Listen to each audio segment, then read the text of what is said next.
Buenas noches, profe. Nosotros somos el grupo número 3. Nuestro tema es Ecuador versus Paraguay, desarrollo económico. Ok, realizamos un análisis comparativo del desarrollo económico de Ecuador y Paraguay durante el periodo 2021 hasta este año del 2026. Elegimos Paraguay como país de comparación porque representa un modelo económico totalmente diferente al que tenemos en el Ecuador.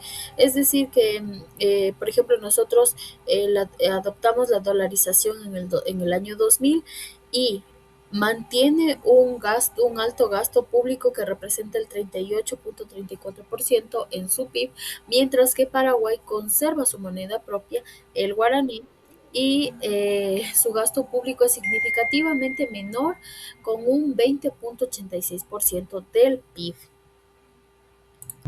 Como objetivo tenemos analizar comparativamente el desarrollo económico de Ecuador y Paraguay durante el periodo 2021 y 2026, aplicando las teorías del neoliberalismo y el buen vivir para evaluar qué modelo genera mayor bienestar integral.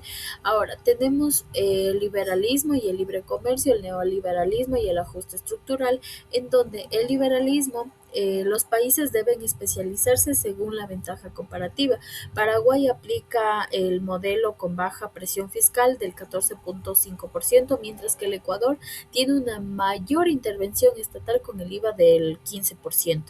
Y el neoliberalismo y ajuste estructural promueve la privatización, desregularización y reducción de gasto público, en donde el Ecuador ha implementado medidas de ajuste fiscal con el FMI, y un aumento del 12% al 15%, la eliminación de subsidios y combustibles, pero Paraguay ha adoptado la flexibilidad laboral e incentivos de la inversión.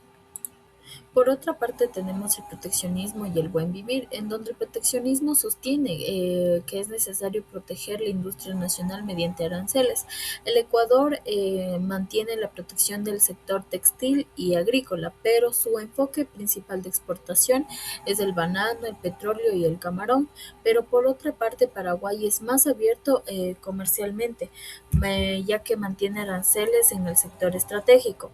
El buen vivir, o sea, el Sumac Causay, tiene un enfoque alternativo incorporado en la Constitución de Ecuador del 2008, en donde prioriza la armonización con la naturaleza, el bienestar comunitario y la satisfacción de necesidades básicas sobre la acumulación, pero sin embargo existe tensión en estos principios y modelo de extractivista de petróleo y minería, y mientras que Paraguay no ha adaptado formalmente este enfoque. Ok, tenemos nuestro cuadro comparativo en donde podemos observar las principales diferencias económicas entre el Ecuador y Paraguay. Mientras que Ecuador tiene dolarización, el gasto público y una deuda del 54%, Paraguay mantiene su moneda propia, con un gasto público reducido y una menor deuda. En el 2024, Paraguay creció en un 4.7%, mientras que Ecuador se contrajo en un menos 1.9%. Estos gastos reflejan dos modelos opuestos: Ecuador con un enfoque más intervencionista y el buen vivir, y Paraguay con un modelo más cercano al neoliberalismo. Investigación y análisis. Tenemos una tabla en donde se estudia el indicador entre Ecuador y Paraguay con su respectiva observación en cuanto al dinamismo económico. Entonces, mediante este estudio se hace un análisis y el cuestionamiento a través de estas dos preguntas que nos amplía la visión económica y también la proyección que cada país determina en un periodo de tiempo entre el 2024 y el 2025-2026. Los indicadores de estudiar son prácticamente el PIB total, el PIB per cápita y el crecimiento del PIB. En cuanto a Ecuador, tiene un 3.7% preliminar y en Paraguay tiene un 5.3% en proyección del Banco Central. Entonces aquí se observa que Paraguay crece más rápido y con mayor estabilidad, pero en el PIB per cápita tienen aspectos similares en cuanto al promedio individual. Ahora, en cuanto a la deuda pública, Ecuador tiene un porcentaje más endeudado y el déficit fiscal, ambos presentan un déficit de forma negativa. En el desempleo, en Ecuador tenía un porcentaje del 3,10% y en Paraguay tiene un porcentaje del 4,9%, que Ecuador tiene una forma mejor de manejar y tiene menor desempleo. Este aspecto, ¿sí? En cuanto a la inflación, en Ecuador tiene un porcentaje de 1,50% y en Paraguay de 4,1%, que refleja que Ecuador tiene una inflación baja. Y las exportaciones principales entre Ecuador y Paraguay dependen, sí, de materias primas, como es el caso del Ecuador, que tiene petróleo, banano y camarón, y en Paraguay el soya, que es el 29% de crecimiento, la carne de vacuna el 15,8% y la energía. Entonces, ¿por qué Paraguay ha tenido un crecimiento del PIB más estable recientemente? Porque combina la estabilidad macro que representa una inflación más baja y una deuda controlada.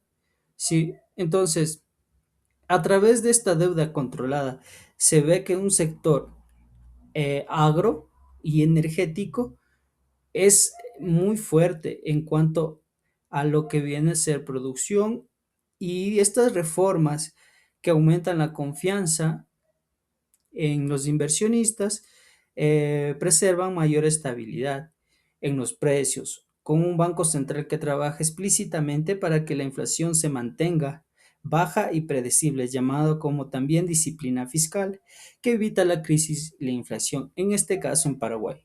También estos motores de crecimiento eh, que agro y energético tienen la capacidad de transformar al país. En cuanto a la energía de la hidroeléctrica, Paraguay se presenta como un país exportador a los países vecinos. Variedad de poder adquisitivo, en sus siglas PPA, combina la producción interna, población y poder de compra, que suscita esto en la economía 2026. Es un indicador adicional que se traduce como para las mejoras del bienestar, condiciones de vida de la población promedio, en comparación con el indicador conocido como del neoliberalismo del crecimiento del PIB, que puede aumentar el dinamismo económico y las oportunidades en los sectores, pero que no garantiza que por sí solo la redistribución, cohesión social y ni la estabilidad ambiental. En cambio, el PPA eh, garantiza el buen vivir con sus datos y busca justamente que estos tres planos, al mismo tiempo el económico, social y ecológico, funcione correctamente. Si la pregunta es qué modelo funciona mejor para la bienestar integral del buen vivir, suele ser un criterio más amplio, el PPA, ¿sí? Eso en cuanto a un indicador adicional en cuanto a la investigación. Aquí tenemos una tabla comparativa en cuanto a la lógica neoliberal y la lógica del buen vivir. En la situación práctica tenemos en el empleo que en la lógica neoliberal flexibiliza el mercado laboral para contratar de forma más rápida. En cuanto a la lógica del buen vivir, que en este caso en Ecuador y Paraguay se aplica, crea un empleo digno con protección y derechos. En la salud, en la lógica neoliberal, que también se lo aplica, tiene mayor participación privada y competencia, y en la lógica del buen vivir tiene la salud como derecho y acceso universal. En la educación. Buenas tardes con todos. Yo les voy a hablar acerca de las conclusiones realizadas de acuerdo a todo el trabajo analítico que hemos realizado mis compañeros y yo. Bueno, en todo esto podemos deducir que Ecuador, pese a tener una economía de mayor tamaño y estabilidad en precios, enfrenta desafíos estructurales como la alta deuda pública, la informabilidad laboral y la dependencia de comodidades. Estos factores limitan su capacidad de lograr un desarrollo sostenible en contraste con el país paraguayo, que aunque más pequeño muestra crecimiento más dinámico y estabilidad macroeconómica. Por otro lado, Paraguay, un país que tiene una economía más pequeña que la de Ecuador, ha logrado mantener un crecimiento sólido y estabilidad macroeconómica gracias a su disciplina fiscal y control de inflación, lo cual se considera 2 puntos importantes para el desarrollo económico de un país.